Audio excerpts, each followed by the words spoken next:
hands of skilled craftsmen have helped to build the world we know today.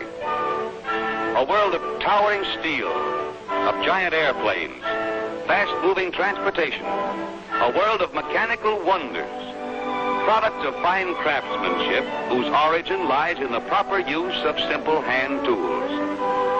But to more fully appreciate these tools and their part in our world today, let's turn back the pages of history.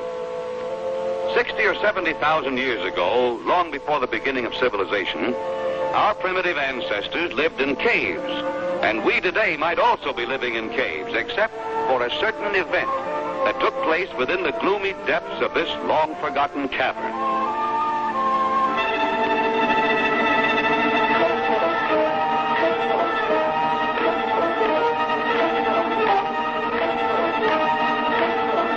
Here, a certain Stone Age craftsman by the name of Primitive Pete stumbled upon a very good idea.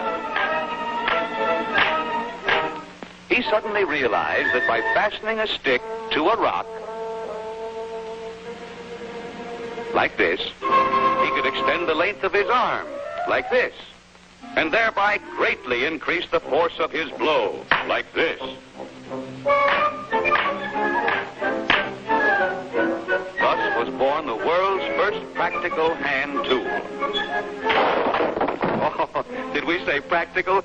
Well, anyway, it was a good idea. In fact, it eventually led to the development of all the numerous sledges and hammers we have today. But more than that, out of Pete's Stone Age hammer came other tools, tools for every purpose.